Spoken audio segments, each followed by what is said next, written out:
Muy buenas tardes a todos, un placer compartir este evento con ustedes.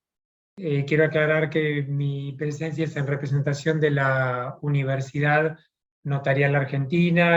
Como bien dijeron recién, es una institución académica a la cual represento y que desde hace algunos años, cuando comencé mi gestión como director de su Instituto de Derecho Registral, iniciamos un camino coetáneo con los agrimensores, con los catastros, a partir de la celebración de distintos convenios y una vinculación interinstitucional que a nosotros, desde nuestro lugar como profesionales del derecho, nos satisface mucho, porque estamos absolutamente persuadidos de que la clave naturalmente está dada siempre por la interdisciplinariedad en la gestión de todas nuestras tareas.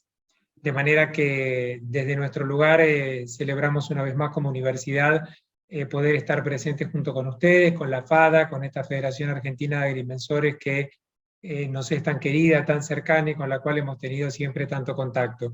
Yo tuve el placer inmenso de participar en muchas de las actividades que organizó la FADA o algunos colegios de agrimensores locales. Tenemos en ejecución hace varios años también un convenio de capacitación académica con el Consejo Federal del Catastro, de manera que nuestro acercamiento es total. Yo soy abogado, ejerciente como tal, formado por notarios, asesor de notarios, de manera que mi vinculación es un poco interoperable, interdisciplinaria, y me gusta mucho estar en contacto con otros profesionales que no sean estrictamente de la incumbencia abogadil, porque entiendo que siempre es enriquecedor y continuamente estamos en la incesante tarea de aprender. Este tema del que yo les vengo a hablar hoy, a partir de un PowerPoint que voy a compartir con ustedes, es un tema que para mí es absolutamente actual. Resalto que se vincula mucho a partir de la propuesta que los ha convocado a ustedes en esta nueva edición de la Semana Nacional de la Agrimensura en el 2022, porque tiene que ver con todos los instrumentos normativos y de gestión de los distintos profesionales que nos vincula con la protección del medio ambiente. Yo no quiero venir a hablar aquí de derecho ambiental en términos abstractos. De hecho, no es mi estricta especialidad el derecho ambiental. Yo sí incursiono mucho en todo lo que es la vinculación de la protección del medio ambiente en la gestión del mercado inmobiliario. Desde mi lugar como especialista en derecho notarial registral inmobiliario, me centro puntualmente en estos aspectos. Hace muy poquito, 2 semanas atrás, la FADA tuvo una participación muy importante y activa en un encuentro iberoamericano. Seguramente ha tenido la difusión en la FADA correspondiente. Me refiero al primer encuentro iberoamericano de la seguridad jurídica preventiva, que, organizado por la Unión Internacional del Notariado, convocó a distintos operadores de toda Iberoamérica, y una de las instituciones presentes, hay que decirlo, ha sido la FADA, en la persona concretamente de su presidente, del agrimensor Marcelo Lupiano. Este encuentro iberoamericano se llevó a cabo presencialmente en Cartagena de Indias, en Colombia, donde allí compartimos esa actividad con Marcelo, y donde particularmente he llevado un mensaje que hoy en algún punto traslado dentro de los límites territoriales de la República Argentina, y para analizar con un poquito más de domesticidad la realidad en nuestro país, porque concretamente dejemos de ver el derecho ambiental como una cuestión exclusivamente de derecho público y empecemos a tratar de analizar qué aspectos del derecho ambiental se vinculan con el mercado inmobiliario. En qué manera esto puede ser de concernencia concretamente de los agrimensores, de qué manera puede incidir en el quehacer de un abogado, de un juez, de un notario, de un registrador, porque en algún punto nos comprende a todos. Tenemos no pocos instrumentos de derecho ambiental que, aunque se presentan como instrumentos de derecho constitucional y de derecho público, aterrizan de alguna manera en el quehacer del derecho privado y tienen o pueden tener, si aprendemos a reflexionarlos y a utilizarlos de una manera mucho más productiva, una incidencia en el mercado inmobiliario. Sobre todo, como siempre planteo, yo que soy de Buenos Aires, proponiéndonos aquellos que estamos más vinculados al sector urbano, o al menos a las más grandes urbes, proponiéndonos federalizar nuestro pensamiento. Y qué mejor que este ámbito de la Federación Argentina de Agrimensores para poder llevar un mensaje que nos permita recibir en algún punto la realidad inmobiliaria a lo largo y a lo ancho de todo nuestro país. Yo a partir de ahora voy a compartir un PowerPoint. Entiendo que tengo habilitada la función compartir aquí. Sí, doctor. Perfecto, muchas gracias. Ya pueden ver el PowerPoint, ¿verdad? Yo lo voy a pasar ahora a modo presentación. Este PowerPoint quiero decirles que va a estar a disposición de ustedes tan pronto como termine la clase, con lo cual después va a quedar absolutamente a disposición de ustedes. Les digo también sencillamente para que no se molesten en tomar nota de lo que ya habían escrito en las pantallas. Por una cuestión sencillamente de organización de tiempo, yo sé que en principio dispongo de un tiempo de 1 hora o casi 1 hora, pero me gusta siempre abrir espacio a preguntas, así que voy a cortar seguramente algunos cuantos minutos antes para que después puedan libremente acotar, preguntar, comentar, y que esto tenga la mayor dinámica posible, ¿sí? Por los medios y los canales que la organización del evento haya habilitado al efecto. Yo me adapto absolutamente. Este PowerPoint nos va a ir llevando, como decía hace algunos días atrás en Colombia, nos va a ir llevando por algunas imágenes que nos van a hacer pasear un poquito por distintos rincones de nuestra maravillosa Argentina. Y para compartir un poquito algunos aspectos, no todos, sería inabarcable en el corto tiempo del cual dispongo, ir comunicándonos un poquito con esta idea del paisaje. ¿Y por qué el paisaje y no en general el recurso natural? Porque concretamente me interesa plantear esta cuestión. El paisaje es algo que tiene una explicación hasta semántica que nos interesa a nosotros resaltar en el ámbito de esta disertación. Y el paisaje me incorpora y me conecta con la idea de la belleza. Yo sé que esto puede parecer un tanto hasta romántico en el ámbito de una disertación que, con una impronta que no deja de ser jurídica, puede llegar hasta llamar la atención a decir, pero ¿cómo un profesional del derecho nos viene a hablar de la belleza? Es que la belleza, esto bello que yo puedo incorporar y tomar del paisaje, que puede tener un acceso visual desde el punto de vista y posicionados en un inmueble, la belleza es algo que le puede insuflar un mayor valor económico a un inmueble. Y esto es algo que nosotros no tenemos que ignorar y que ya no se nos tiene que escapar cuando pensamos en el justiprecio de un inmueble y cuando pensamos, ¿por qué no?, que con la Ley Nacional de Catastro 26.209 en mano, todo aquello que me sirva, y sus reglamentarias naturalmente, todo aquello que me sirva para percibir concretamente el mayor valor económico que se le puede asignar a los inmuebles, esto unido a la función valuatoria que tienen los catastros, es algo que tenemos que dejar de ignorar. Es algo que tenemos que dejar de tomar como un compartimento estanco y como un concepto ajeno al derecho catastral. Por eso es que parto de la idea del paisaje, y parto aquí desde un punto de vista más doméstico, porque estamos en principio, más allá de que hay presencia internacional muy relevante aquí, pero el encuentro es nacional, esta Semana Nacional de la Agrimensura. Voy a partir de un concepto semántico, que es el concepto que me proporciona la Real Academia Española de lo que se entiende por paisaje. Y si nosotros vamos al diccionario de la Real Academia Española a buscar qué entendemos por paisaje, vamos a ver que es una parte de un territorio que puede ser observada, observemos bien la palabra, observada desde un determinado lugar. Bien, entonces nosotros ya vemos que desde la expresión semántica de un concepto de paisaje, yo podría desmenuzar este concepto de paisaje en 2 segmentos. Parte de un territorio sería, digamos, un segmento objetivo que puede ser observada desde un determinado lugar, un elemento subjetivo. Todo paisaje es una parte de un territorio y se compone ciertamente de recursos naturales, al menos en esta concepción que ahora en breve voy a aclarar, nosotros proponemos del paisaje. Pero fíjense ustedes que ya desde el propio concepto semántico del paisaje aparece esta idea de la observación. El paisaje en sí no es más que uno o varios recursos naturales, pero lo que hace que pueda ser percibido como paisaje es esta susceptibilidad de que el mismo pueda ser observado desde un determinado lugar. Si yo pienso en esta observación, pienso que esta observación la hace un sujeto o un grupo de sujetos, con lo cual pienso en las personas, ¿bien? Y esto me hace pensar que se trata de un paisaje que está al servicio de la humanidad, al servicio de la sociedad.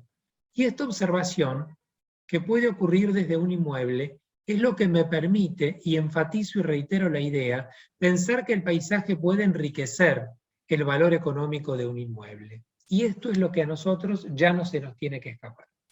Quiero aclarar también que dentro del amplio concepto de paisaje que hoy se ensaya desde el derecho internacional, yo me voy a limitar aquí a analizar el paisaje natural, en función de la temática que nos convoca en esta ocasión y por la cual me convocaron a mí. Hay también paisajes urbanos, pero no son los que nos van a ocupar en esta situación, porque dentro de los paisajes urbanos tenemos monumentos históricos, también, ¿por qué no, monumentos naturales? Pero yo aquí me voy a limitar, a enfocar en la figura del paisaje natural. Bien, este paisaje natural, que de acuerdo a también un concepto que ensaya como paisaje natural, o sea, ya como vocablo compuesto, la Real Academia Española, es aquel paisaje que merece una protección jurídica por su valor histórico, por su valor natural, ¿sí? Por su valor cultural. En concreto, toda la protección jurídica de los paisajes naturales tiene una raíz histórica, una raíz jurídica que tampoco data de muchos años. Lo cierto es que si uno quiere sincerarse en términos generales y empezar a detectar en qué momento empieza a interesar a la comunidad jurídica internacional proteger al paisaje, inmediatamente nosotros nos vamos a traspolar a la década del 70 del siglo anterior. No mucho tiempo atrás, apenas unos 50 años atrás. Cuando luego del constitucionalismo social de las décadas del 40, 50 y 60, empieza a tener un poco más de voz en el escenario internacional esta famosa situación de los derechos de tercera generación. Y dentro de los derechos constitucionales de tercera generación empieza a gestarse esta cuestión del derecho ambiental. Yo no quiero, o sea, sería absolutamente ocioso remitirme aquí a todos los pronunciamientos internacionales que fueron marcando toda la evolución hasta la actualidad del derecho ambiental, pero sí concretamente me voy a referir a dos, que son las dos grandes raíces de lo que después desembocó en la década del 90 con la reforma constitucional en Argentina. El primer hito internacional, histórico, en el marco de la ONU, data del año 1972 con la Conferencia de Estocolmo. Fíjense ustedes que estamos hablando de junio de 1972. O sea que dentro de un par de meses apenas vamos a festejarle 50 años a esa conferencia. En esa conferencia es el primer rastro de una reunión internacional que empezó a detectar el derecho ambiental y la necesidad de proteger el ambiente con una declaración de principios que nosotros hoy tenemos que seguir analizando, que seguimos aplicando en la gestión ambiental y que no podemos de ninguna manera olvidar si pretendemos hacer de estas cuestiones un razonamiento responsable en el derecho y en todas las otras disciplinas que son adyacentes, tales como entre otras la agrimensura. ¿Bien? Esa conferencia de Estocolmo marcó un puntapié inicial para una serie de reuniones internacionales que yo no voy a mencionar ahora, sino solamente a una que tuvo lugar 20 años más tarde y que fue la Cumbre de Río de Janeiro de 1992, o sea, hace 30 años atrás. En todo ese tramo de tiempo de esos 20 años, desde Estocolmo 72 hasta Río de Janeiro 92, se desarrolló una frondosa cantidad de normas internacionales que desembocaron en Argentina en la reforma constitucional de 1994. Gran reforma de nuestra Constitución Nacional que dio lugar a este texto constitucional que ustedes pueden ver en pantalla, que es nuestro famoso artículo 41, el que consagra la necesidad de proteger constitucionalmente el derecho al medio ambiente. El texto del artículo 41 yo directamente lo transcribí en esta pantalla para una cómoda lectura de todos los que estén siguiendo esta disertación. Pero quiero decir que en lo que a nuestro análisis concierne, yo pretendo desentrañar y resaltar de este texto las partes que ustedes encuentran aquí resaltadas en negrita y subrayado. Fíjense ustedes que la primera parte resaltada es aquella parte que yo identifico como la parte normativa que identifica la prerrogativa reconocida a la persona humana.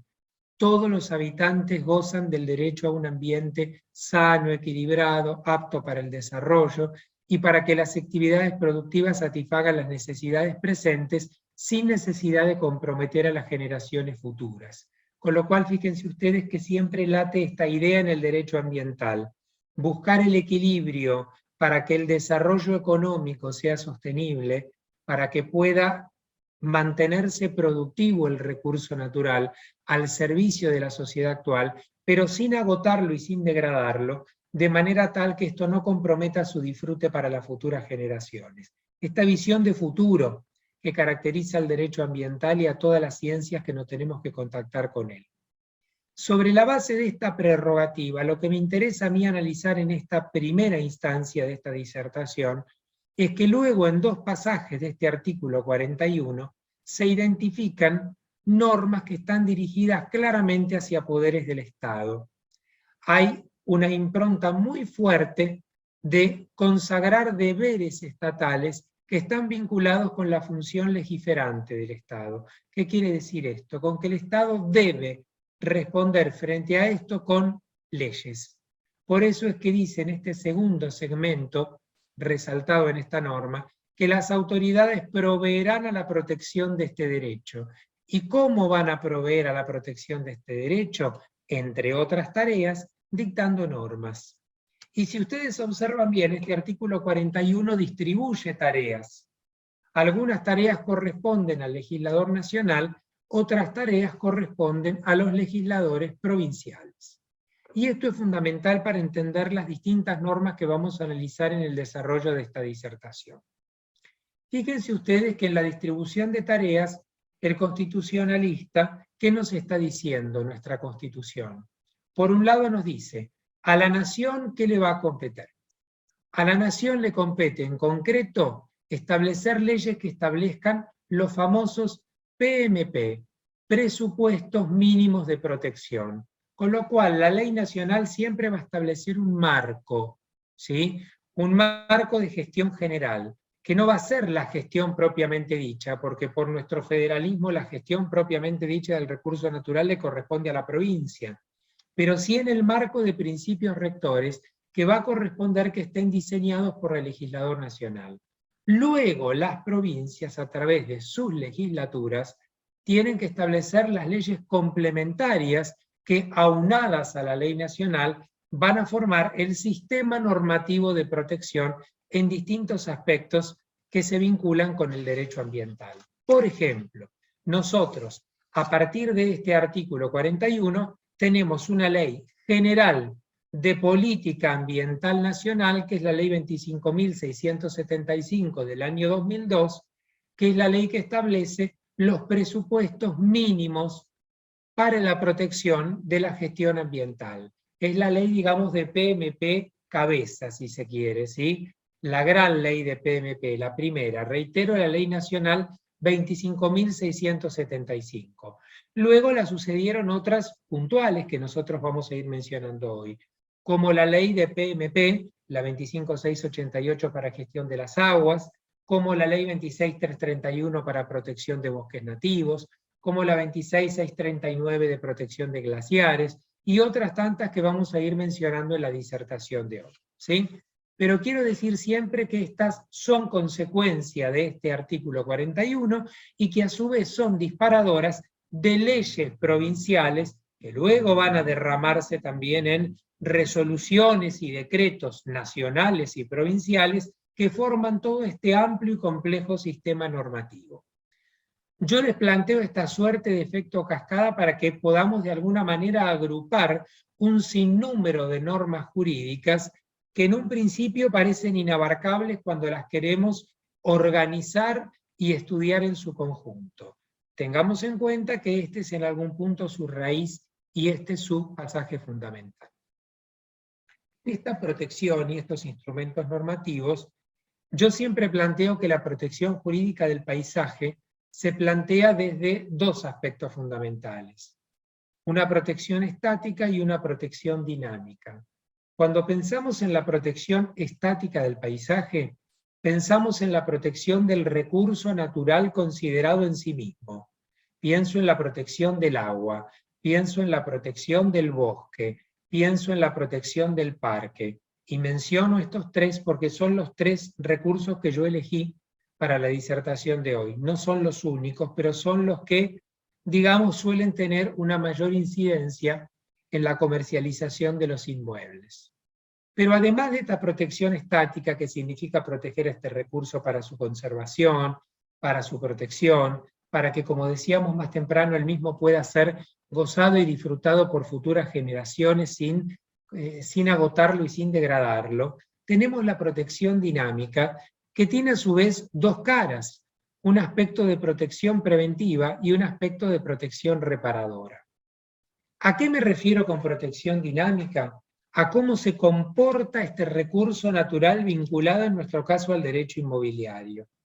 Entonces, en la protección preventiva voy a encontrar normas que claramente, como su propia denominación lo indica, previenen, buscan evitar conductas humanas que puedan degradar o agotar estos recursos naturales, y degradar o agotar, en este caso concreto, el paisaje, ¿sí? Y de la misma forma tengo normas que tienden a reparar cuando se ha llegado tarde o hubo una infracción y la conducta humana ha deteriorado o degradado un recurso natural o un determinado paisaje. Nosotros vamos a ir viendo en el desarrollo de esta disertación algunas normas que previenen, otras que buscan reparar, ¿sí?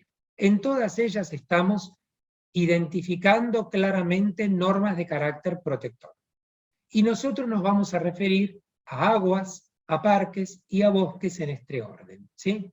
Por eso es que nosotros rápidamente vamos a empezar ahora a referirnos a las aguas.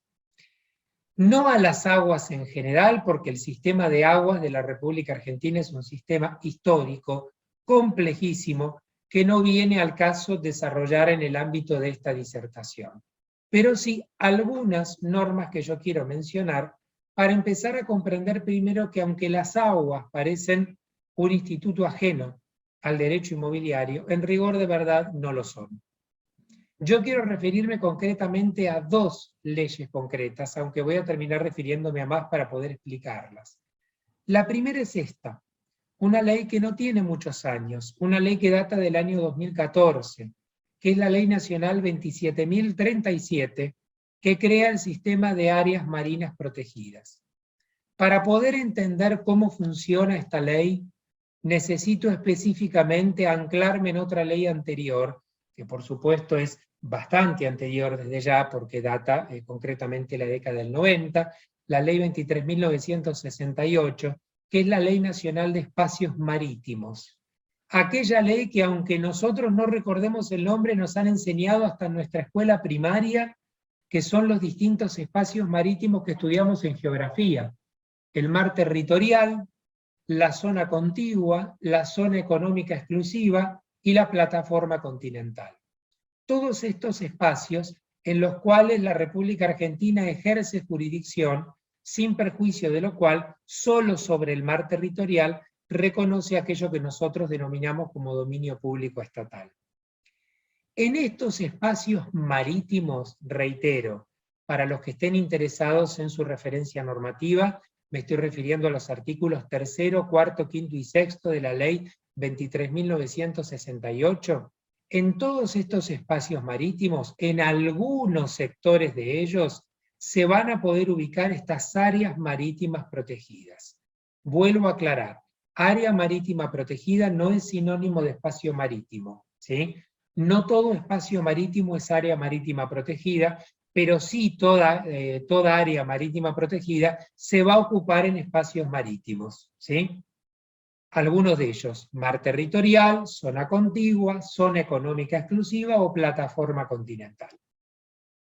Me remito, en honor a la brevedad, a la lectura de estos artículos que mencionaba de la Ley 23.968 para poder optimizar nuestro tiempo. Pero anclados ahora en esta Ley Nacional 27.037, veamos que el espacio natural aparece claramente definido en este artículo segundo que ustedes pueden ver en esta pantalla, ¿sí? Son aquellos espacios naturales establecidos para la protección de ecosistemas, comunidades o elementos biológicos o geológicos del medio marino, incluyendo el subsuelo, los fondos y las columnas marítimas asociadas, que merecen, por razón de su valor cultural, de su valor natural, de su valor científico, una protección especial. Como respuesta a esto, este sistema nacional los protege identificándolos como área marítima protegida, AMP a partir de ahora. Cuidado, porque esta ley, de acuerdo a su artículo primero, se aplica a estos espacios marítimos que yo definí recién, pero no se aplica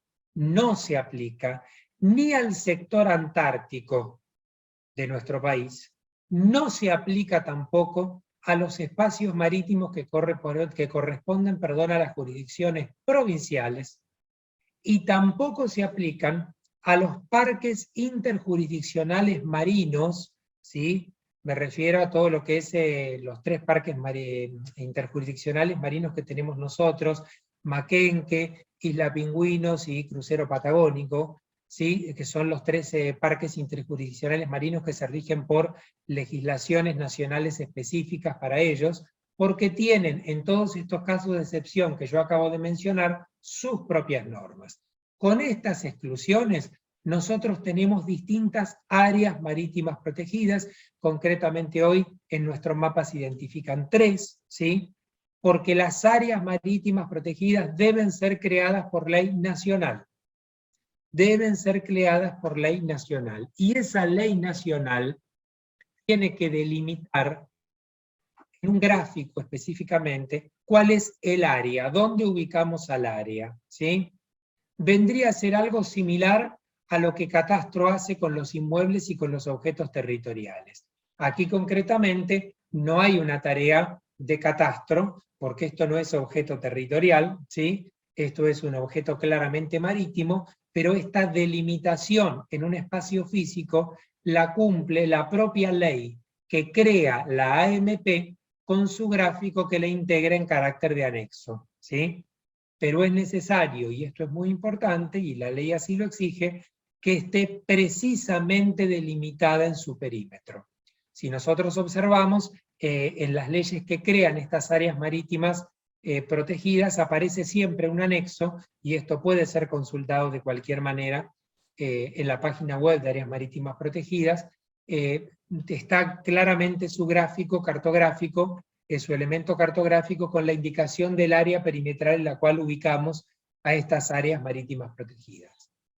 Otra de las características que tiene esta ley 27037 es que estas AMP aparecen categorizadas.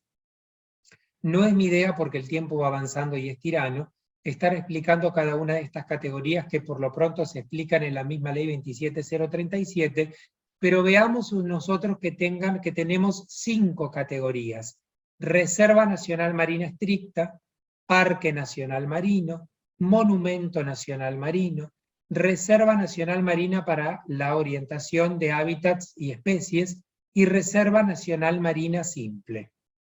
Están ordenadas en un orden decreciente, si se quiere, desde aquella que tiene una protección más exigente o mayor, que es la Reserva Nacional Marina Estricta, hasta llegar a aquella que, no obstante estar protegida, es la que tiene un régimen más relajado, por así decirlo, que es la Reserva Nacional Marina. Entre ellas tenemos una suerte de degradé. La Reserva Nacional Marina Estricta tiene una fuerte protección en la que prácticamente no se permite ninguna actividad que se desarrolle, hasta la Reserva Nacional Marina Simple, que es aquella en la cual sí concretamente de hecho está pensada para un disfrute, para un goce, aunque sobre la base de un plan de manejo que tiene que ser cuidadosamente reglamentado. ¿Sí? Hay una implicancia registral dentro de este sistema de áreas marítimas protegidas, porque hay un comité de asesoramiento que prevé esta ley nacional que se puede integrar con distintas ONG. Estas ONG cuyo objeto esté vinculado a las áreas marítimas protegidas, para poder acceder a este comité tienen que inscribirse en este registro de ONG que lleva, ¿sí?, la propia Autoridad de Aplicación de Áreas Marítimas Protegidas, que no es un registro publicitario desde el punto de vista estrictamente registral, sino un registro que sirve para poder tener acceso hacia un beneficio. ¿Cuál es el beneficio en este caso? Bueno, concretamente poder integrar este comité de asesoramiento que con cierta periodicidad se reúne a los fines de contemplar la protección de estas áreas. ¿Bien? De la misma forma que tenemos áreas marítimas protegidas, tenemos también una ley, hace no mucho tiempo, estamos hablando desde el año 2010, que es la ley 26639, que establece los presupuestos mínimos de protección de glaciares y ambiente periglaciar. Pasando por alto estas pantallas que dejo con el concepto de glaciar y de ambiente periglacial, a mí me interesa mucho identificar que para los glaciares y para el ambiente periglacial se establece una suerte de, yo lo suelo llamar, aunque el nombre no es este, una suerte de catastro, una suerte de registro físico para poder identificar los glaciares que ubicamos en la República Argentina. Este inventario nacional de glaciares, que viene a cumplir la función propia de un catastro sobre estos espacios especiales, está previsto en esta propia Ley Nacional 26639, y tiene como función, como bien podemos ver en esta pantalla, la individualización de los glaciares, y de las geoformas periglaciares que actúan como reservas hídricas existentes en el territorio nacional. ¿Qué buscamos? Contar con toda la información ambiental de ellos en un registro que, como vamos a ver en breve, se presenta con la característica fundamental de ser dinámico. La gestión de este registro está a cargo de este organismo fundamental y muchas veces poco conocido en nuestro país, que es el IANIGLA, el Instituto Argentino de Nivología, Glaciología y Ciencias Ambientales. Este instituto funciona en coordinación con la entonces Secretaría, hoy Ministerio de Ambiente y Desarrollo Sustentable, teniendo en cuenta que también tendrá la función fundamental y la intercoordinación y la intervinculación con APN, o sea, con la Administración de Parques Nacionales, cuando estos glaciares estén comprendidos o vinculados con zonas que están alcanzadas por la Administración de Parques Nacionales. También se prevé la intervención del Ministerio de Relaciones Exteriores cuando estos glaciares atraviesan zonas fronterizas pendientes de demarcación internacional en el acto de registración. Se caracteriza entonces porque es un registro de información dinámica, hemos dicho. ¿Por qué? Porque el propio funcionamiento de este registro prevé, desde la propia ley nacional y su normativa reglamentaria, que con una periodicidad no mayor a 5 años tiene que actualizarse su información, verificando eventuales cambios en la superficie, avances o retrocesos, u otros factores relevantes para poder conocer la eventual cambiante formación de estos glaciares. O sea que vean ustedes que como estoy registrando un recurso natural, estoy registrando un elemento de la naturaleza que en su composición objetiva es susceptible de cambiar. La propia función registral física publicitaria se tiene que adaptar a este dinamismo y por esto, insisto, es un registro que funciona, en esto es similar a lo que vamos a ver dentro de un rato con bosques y parques, con una periodicidad que no debe ser mayor a los 5 años, ¿sí? O sea, yo no puedo quedarme con lo que me cuenta que es la conformación de este glaciar en particular hoy, en el año 2022, porque tengo que pensar que como mucho en el año 2027 ya la conformación de este objeto de derecho público va a ser diferente. O sea que aquí encontramos también una suerte de catastro, si se me permite mencionarlo así en comparación, de los glaciares que componen el territorio de la República Argentina. Hay un decreto reglamentario de esta ley nacional, que es este decreto que ven citado en la pantalla, el Decreto Nacional 207 del 2011, que organiza geográficamente los glaciares en estas 5 regiones. Región Andes desérticos, región Andes centrales, estamos bajando en toda la región andina de nuestro mapa, región Andes del norte de la Patagonia, región Andes del sur de la Patagonia, región Andes de Tierras del Fuego e Islas del Atlántico Sur. Simplemente con este criterio se clasifican geográficamente todos los glaciares de la República Argentina, y esto puede verse incluso, reitero, en los portales web y en toda la representación cartográfica, y consultar todos los glaciares que forman hoy nuestro sistema. Con respecto tanto a las aguas marinas protegidas y a los glaciares, en todo esto que yo les vengo contando muy sucintamente, en principio podemos pensar en decir, bueno, pero ¿qué tiene que ver esto con el derecho privado y la comercialización de los inmuebles?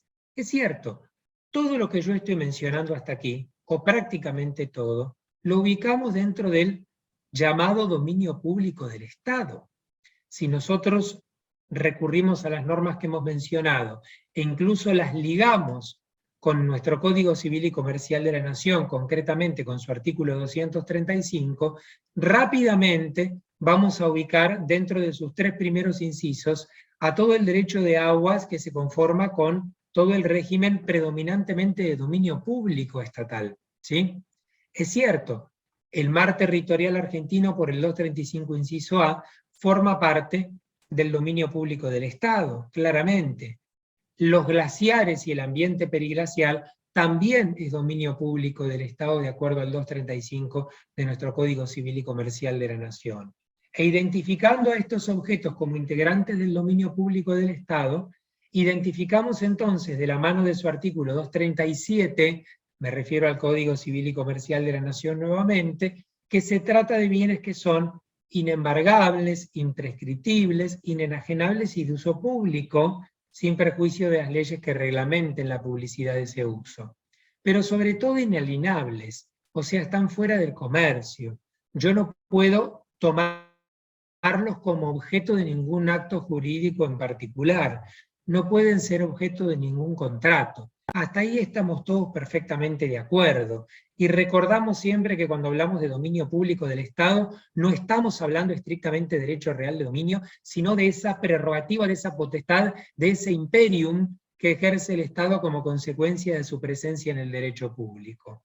Pero eso no quita que nosotros no podamos considerar que el acceso, por ejemplo, visual a estos recursos naturales puede incrementar el valor de un inmueble determinado. Y esto es muy importante contemplarlo, porque en la negociación particular, esto puede tomar la forma y pueden generarse imposiciones particulares, por ejemplo, con el empleo de la figura del derecho real de servidumbre. Cuidado porque me estoy refiriendo aquí no a las servidumbres administrativas que siempre emergen de una ley, sino que me refiero concretamente al derecho real de servidumbre, o sea, las servidumbres del derecho civil, que pueden utilizarse justamente para optimizar el acceso a estos recursos. Por ejemplo, si yo tengo un inmueble que tiene acceso visual a un glaciar, ¿sí? Y eso permite, por supuesto, darle un mayor valor económico a este inmueble, yo puedo contemplar que este inmueble tenga una protección especial, garantizando que otros inmuebles que puedan estar en medio de este y el glaciar al cual tiene acceso visual, estoy tomando esto simplemente por un ejemplo, sus inmuebles colindantes o no construyan o no lo hagan por encima de una determinada altura para poder mantener y conservar el beneficio de esta visión. Esto se logra, por ejemplo, a través de la constitución de una servidumbre de vista. No vale lo mismo este inmueble si yo no lo beneficio con esta servidumbre de vista a su favor, que si lo beneficio con la misma. Con lo cual quiero dejar pautado en esto que la utilización de distintas figuras jurídicas que nosotros tenemos a nuestro servicio en el derecho positivo argentino permiten enaltecer el valor de los inmuebles al servicio de la utilización de estos recursos naturales. Y para esto yo justamente ejemplifico con la servidumbre, porque el derecho real de servidumbre es de una gran riqueza en el derecho civil argentino. No nos olvidemos que el derecho real de servidumbre se rige por un principio de atipicidad curiosamente equilibrado con el principio de numerus clausus que nos gobierna en materia de derechos reales. ¿Qué quiere decir? Que los particulares, además de las servidumbres legales y forzosas que regulan nuestro Código Civil y Comercial de la Nación y leyes complementarias, pueden constituir otras servidumbres mientras respeten ciertas pautas, fundamentalmente que le reporten al titular del inmueble dominante alguna utilidad, aunque sea de mero recreo. Y aquí es muy importante resaltar esta cuestión. Esta utilidad de la servidumbre de vista está, este goce del paisaje del que nosotros venimos hablando desde el inicio de esta disertación, y que hace que este inmueble ya no valga 100, sino probablemente 200 o 300, porque en cualquier otro lugar y sin acceso a esta vista valdría mucho menos. Esto tiene que ver con la optimización, tiene que ver también con la función catastral, tiene que ver con el asesoramiento de un abogado, tiene que ver con el asesoramiento de un notario o de cualquier operador inmobiliario. Por eso esto, señores, señoras, nos tiene que llamar a nosotros a dejar de estudiar la ciencia inmobiliaria, por así llamarlo, y con este concepto pretendo abarcar dentro del mismo todas las ciencias que están al servicio de los operadores inmobiliarios, el derecho, la agrimensura, la economía, la política, ¿por qué no? Tienen que llamarnos a dejar de estudiar la ciencia como compartimentos estancos, a dejar de sentir que porque estamos hablando en muchos casos de derecho privado, los objetos de derecho público nos resultan ajenos. No estamos mirando a nuestro costado. Y como bien yo mencionaba hace algunos días en el evento de Colombia que les mencionaba al inicio, estamos acostumbrados a veces a esto. Yo me alojo en un hotel y no vale lo mismo la habitación que tiene acceso o vista al mar que la que no lo tiene, o vista a la montaña o la que no lo tiene, ¿sí? Porque claramente esto tiene un valor económico mayor. Bueno, lo mismo pensemos, por favor, para los inmuebles. Y muchas veces y en muchos casos no utilizamos correctamente estas figuras. Curiosamente, en un país como el nuestro, como la República Argentina, que tanta riqueza paisajística nos ofrece al servicio inmobiliario. Con lo cual, en esta primera parte de la disertación, yo me permito hacer entonces esta reflexión con respecto a las aguas, los glaciares y otros objetos similares. Pero ahora vamos a pasar a otros elementos paisajísticos, concretamente a los parques nacionales, ¿sí? Y aquí me voy a referir a una ley que tiene bastantes más años. Me refiero al año 1980. Ley Nacional 22.351, que fue la primera ley nacional en conceptualizar en términos protectorios estas ideas y estas tres categorías, estos tres objetos de protección. Miraba el otro día la grilla y veía que en estos mismos días, si mal no recuerdo el martes, intervino también en la disertación la licenciada Miriam Urtubey, que es de Administración de Parques Nacionales, con lo cual probablemente ustedes también ya recibieron algunas menciones de esto. Yo voy a dar mi visión desde el punto de vista jurídico y jurídico-civil. Nosotros tenemos estas tres categorías establecidas por esta Ley Nacional 22.351, perdón, que es la Ley Nacional de Parques Nacionales, el Sistema de Parques Nacionales. Estos conceptos de parque nacional, monumento natural y reserva nacional, que son estos tres objetos de protección que claramente establece la norma. Yo, por supuesto, no me voy a centrar en un análisis completo de la 22.351 porque tampoco tendría tiempo para ello. Pero sí quiero identificar que estas tres categorías interesan a esta norma cuando merecen protección por razones científicas o paisajísticas.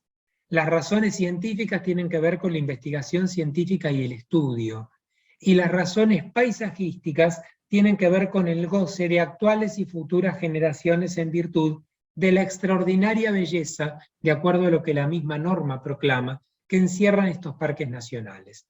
¿Qué nos interesa a nosotros cuando pensamos en la comercialización de inmuebles? Bueno, por lo pronto pensar que aquí es totalmente distinto a las aguas y los glaciares de los que veníamos hablando recién.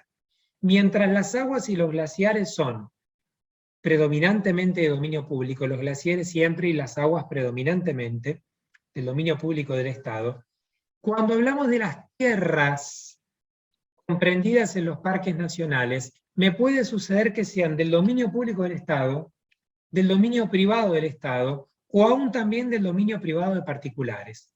Por eso esto es mucho más interesante ver cómo impacta o en el dominio público o en el dominio privado. La ley 22.351 parte de un principio general, para poder comprender esto inicialmente. La regla general es que sobre las tierras comprendidas en parques nacionales se prohíbe toda explotación económica, con una excepción que vamos a ver siempre mencionada aquí, el turismo. El turismo, que es esa la famosa industria sin chimeneas, que ya se conquistó a todos los economistas a fines del siglo XIX y los terminó de enamorar en el siglo XX, amor que continúa en el siglo XXI, porque es la gran industria a nivel internacional y eso es claramente incuestionable. Con lo cual, la explotación turística, especialmente regulada, ¿sí?, y cuidadosa y responsablemente ejercida por quienes tienen a su cargo su explotación, valga la redundancia, es lo que excepcionalmente se puede permitir en terrenos comprendidos dentro de las áreas de los parques nacionales. Pero más allá de esta prohibición general, luego tenemos prohibiciones específicas que ya ubicamos en inmuebles del dominio público del Estado, inmuebles del dominio privado del Estado o inmuebles del dominio privado de particulares. Si hablamos de inmuebles del dominio público del Estado, esto es claro, son del dominio público del Estado, con lo cual la prohibición se endereza concretamente a la celebración de contratos administrativos. ¿A qué contratos administrativos me refiero en particular? A los contratos de concesión de uso, que en principio se prohíbe su celebración, con lo cual esto es una prohibición claramente dirigida a la administración pública, salvo que tengan como finalidad la explotación de actividades turísticas. Pero fíjense ustedes qué importante, porque esto se va a poder permitir excepcionalmente en la medida que las construcciones o instalaciones que esta explotación turística suponga respeten y sean consecuencia de un adecuado estudio de un impacto ambiental y que estos contratos de concesión de uso administrativo nunca excedan el plazo de los 30 años. Con lo cual, fíjense ustedes que esta evaluación de impacto ambiental, que luego vimos aparecer en nuestra ley de presupuestos mínimos de gestión para la política ambiental nacional también, tiene que ser cuidadosamente reglamentado y solo para fines turísticos. ¿Bien? Ahora, cambiemos de hipótesis. Imaginemos ahora que no se trata de tierras del dominio público del Estado, sino de tierras del dominio privado del Estado. O sea, recordemos que aquí sí, auténticamente hay derecho real de dominio, porque aquí el Estado se comporta como se comportaría cualquier otro particular. Aquí la prohibición es de enajenación o arrendamiento, con la misma excepción que analizamos recién. Pero lo prohibido es la enajenación o el arrendamiento. Pero en la tercera hipótesis encontramos ya el supuesto en que estas tierras pertenecen a particulares. Si yo tengo tierras particulares que forman parte de parques nacionales, aquí la prohibición no es en rigor de verdad de enajenar, sino que la ley crea una limitación al dominio fundada en el interés público. Limitación al dominio que claramente nosotros encontramos específicamente recibida hoy en el artículo 1970 del Código Civil y Comercial de la Nación, que fue lo que en su momento fue el recordado artículo 2611 del Código Civil de la República Argentina, anteriormente vigente. ¿Qué significa esto? Que por razones de un interés general se puede generar un límite en un derecho real de dominio en particular. Es lo que sucede aquí. ¿La ley me prohíbe vender mi inmueble si este inmueble está comprendido en un parque nacional? No, no me prohíbe venderlo. Simplemente me obliga a respetar un procedimiento anterior porque la ley nacional le reconoce al Estado nacional un derecho de preferencia para adquirir. En la medida que lo adquiera por el mismo precio y por las mismas condiciones. ¿Esto cómo se traduce? Si yo, Sebastián Sabene, estoy interesado en venderle mi inmueble que está comprendido en un parque nacional a Juan Pérez, previamente tengo que comunicar esta situación a un organismo del Estado que es en nuestro caso la Administración de Parques Nacionales, porque es la autoridad de aplicación de la Ley 22.351, ¿sí? Tengo que comunicarlo fehacientemente a APN, y el Estado entonces, no solamente esta voluntad, sino que estoy en una etapa precontractual, que hay voluntad de celebrar un contrato, que estas son las condiciones, o sea, por este precio, con esta forma de pago, para que el Estado evalúe si va a ejercer o no va a ejercer su derecho de preferencia. El Estado Nacional tiene 120 días corridos para ejercer su derecho. Esto es un plazo de caducidad automática, con lo cual, si transcurren los 120 días contados desde esa notificación fehaciente que yo le curso a la APN y no ejerce su derecho de preferencia, automáticamente el día 121 desaparece esa limitación y yo puedo disponer libremente de mi dominio. Pero si previamente, si durante el curso de esos 120 días, el Estado ejerce su derecho, pues entonces yo, particular, me veo obligado a venderle el inmueble al Estado. Insisto, yo mi inmueble lo vendí, sí, y lo vendí por el mismo precio en las mismas condiciones, pero el Estado se garantizó entonces la posibilidad de adquirirlo. Por eso es que vean ustedes que con esta limitación que legisla concretamente, que reglamenta la 22.351, si bien es cierto que no todos los terrenos comprendidos en parques nacionales son del dominio público del Estado, la idea es que al menos exista la posibilidad de que en el futuro lo sean, porque es posible pensar que si el Estado ejerce su derecho de preferencia en el futuro, ¿sí? En el tiempo que transcurrió y en el futuro, con respecto a los distintos terrenos cuando sus titulares quieran venderlos, puede llegar a suceder en algún momento que todo este territorio termine perteneciendo al Estado, lo que facilitará, por supuesto, llevar a cabo las distintas tareas de control de gestión en la política ambiental. ¿Bien? Tengamos en cuenta que hay algo fundamental. La misma ley 22.351 contiene una norma que ustedes pueden ver aquí, que nos dice que para la enajenación a terceros, el escribano interviniente tiene que acreditar en la escritura que se cumplió con la previa notificación a la Administración de Parques Nacionales, ¿sí? Y que no se ejerció en su caso el derecho de preferencia. Porque si no se cumple con este deber notarial de darle publicidad en la escritura, esto genera la sanción de la nulidad de la operación. Fíjense que esto es muy fuerte.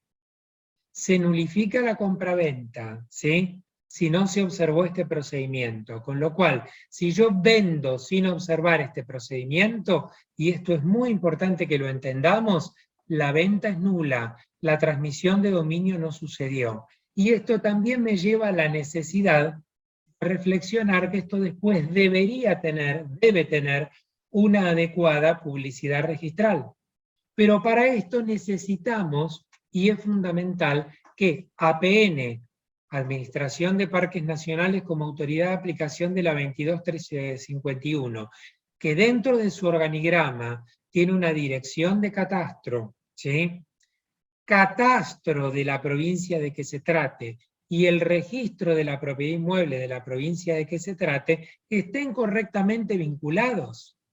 Porque si la dirección de catastro de APN no le anoticia debidamente al catastro de la provincia que este terreno forma parte de un parque nacional, y a su vez esto no está correctamente vinculado con la información registral, o el notario en su caso no tiene todavía reglamentado en la provincia la obligatoriedad de pedir certificado catastral antes de autorizar una escritura pública, esta protección se desvanece. Imaginemos, el terreno forma parte de un parque nacional, APN lo sabe, pongamos que Catastro lo sabe porque Dirección de Catastro de APN está correctamente vinculado con Catastro, pero todavía en la provincia no tenemos reglamentada la Ley Nacional 26.209. ¿Cómo logro conocer en la etapa precontractual, cuando el escribano pide el certificado de dominio, pero no pide el certificado catastral, porque su provincia todavía no lo obligó, cómo logro conocer esta situación? ¿Cómo hacemos para que el escribano le dé publicidad? ¿Cómo logro evitar la nulidad de esta venta? ¿Se entiende? Por eso, y una vez más, como decimos que todos los caminos nos llevan a Roma, todas las reflexiones nos llevan a la necesidad imperiosa de que a la mayor brevedad posible la ley nacional de catastro esté reglamentada en todo el territorio de nuestra república. Esto tiene que suceder. Si no tenemos un sinfín de normas protectoras, como por ejemplo en este caso del medio ambiente, que se desvanecen en muchas provincias de nuestro país por esta falta de comunicación o esta falta de reglamentación o de consulta obligatoria de los certificados catastrales, de las bases de datos catastrales, por parte del notariado. Esto es importantísimo y tiene que motivar una reflexión urgente por parte de los distintos sectores que nos vinculan en la operatoria inmobiliaria. Avanzo en estas pantallas porque estoy controlándome el tiempo y no quiero avanzar sobre un tiempo que tienen que utilizar los disertantes a los que les toca posteriormente. Pero vamos también a bosques, que es un tema que les digo, veo que me quedan 6 minutos, pero podríamos hablar de bosques la tarde entera, porque el tema de bosques, a lo largo y a lo ancho de todo nuestro país, yo siempre cito como ejemplo aquí los bosques de la Patagonia, porque históricamente preocuparon y mucho, pero tenemos también bosques nativos o implantados en todo el territorio de nuestra república. Es importantísimo. Y nosotros tenemos desde el año 2007 una ley nacional de protección de bosques nativos, que es esta ley 26331, que como bien podemos ver, y aquí también tenemos una gran importancia de la gestión de APN, pero tenemos también en todo lo que es el portal web, la categorización de los bosques, que como podemos ver se organizan en categorías 1, 2 y 3, o rojo, amarillo y verde, de acuerdo a la mayor a menor protección, todo un sistema que protege y limita el dominio también. ¿Por qué? Porque si yo tengo un inmueble de mi dominio que forma parte de algún bosque nativo, dentro del amplio concepto de bosque nativo que comprende esta ley, que como podrán leer, en cuya lectura encomiendo en honor a la brevedad, comprende no solamente el bosque nativo primario, sino también el bosque nativo secundario, yo me encuentro con que tengo determinados actos que van a estar o prohibidos o limitados, ¿sí? Me refiero a los desmontes y a un plan de manejo sostenible. Hay determinados actos que, por ejemplo, en una categoría 1 el desmonte va a estar prohibido, ¿sí? Lo mismo que en una categoría 2. El desmonte está solamente permitido en categoría 3, ¿sí? O determinados planes de manejo sostenible solamente se van a permitir si estoy en bosque categoría 2 y categoría 3. Y en la medida que yo presente esto para la aprobación de la autoridad de aplicación, que es concretamente el Ministerio de Ambiente y Desarrollo Sostenible. Entonces tengo una limitación al dominio porque yo no puedo hacer en este inmueble lo que quiero, no puedo ejercer todos los actos y la posesión, actos materiales que a mí se me antojan como titular de dominio. No, tengo razones de interés superior que me limitan, gestiones de política ambiental, tengo un bosque nativo que proteger. Entonces es fundamental comprender esto porque nuevamente aparecen los límites al dominio fundados en interés público. Pero de la mano de la ley de bosques aparece una ley bastante más nueva. Me refiero a la ley 26.815, la ley que crea el sistema de manejo del fuego. Que vieron cuando yo les comentaba más temprano que tenemos normas que protegen el paisaje en forma dinámica, no solo previniendo, sino también reparando. Bueno, aquí tenemos un claro ejemplo. ¿Cómo protegemos terrenos que estuvieron afectados por incendios? Sean estos accidentales o provocados, que comprenden áreas de bosques, ¿sí? En estos incendios aparece la ley del manejo del fuego. Y quiero decir que estamos en un momento histórico fundamental, ¿sí? Y ya lo voy a aclarar tan pronto como termine de explicar muy brevemente estas limitaciones primero. Hay determinadas limitaciones que se incorporaron con una reforma posterior de la 26.815, que es la reforma que introdujo los artículos 22 bister y quater de esta ley, que fue la 27.604, ¿sí? Estamos hablando de una ley muy nueva de fines del año 2020. Y es una ley que cuando se registran incendios provocados o accidentales en el dominio privado, van a aparecer determinadas limitaciones. Fíjense que se prohíbe por 60 años la modificación de uso y destino del inmueble, la división de la copropiedad salvo para partición de herencia, la división física, loteo o fraccionamiento de los inmuebles, todo emprendimiento inmobiliario que no sea arrendamiento o venta de tierras particulares, o todo emprendimiento inmobiliario que no sea arrendamiento de tierras fiscales, así como toda actividad agropecuaria distinta a la que se desarrollaba en el tiempo del incendio. Estas limitaciones que estamos mencionando aquí cambian y se modifican cuando se trata de áreas específicas que no son estrictamente urbanas, pero en las que las áreas boscosas se entremezclan con áreas edificadas, ¿sí? En estos casos, la prohibición cede un poco. Fíjense que es mucho menor, no son 60 años, sino 30, y se prohíbe en general la realización de emprendimientos inmobiliarios de toda actividad agropecuaria distinta a la que se desarrollaba al tiempo del incendio, y toda modificación de uso de una superficie con la finalidad de desarrollar producciones agropecuarias intensivas, salvo que éstas ya se hubieran desarrollado con anterioridad al incendio. Pero tenemos una particularidad, son artículos no reglamentados. Y, por ejemplo, se discute mucho qué se entiende por emprendimiento inmobiliario. Pero además de todo esto, se agrega a esto otra cuestión.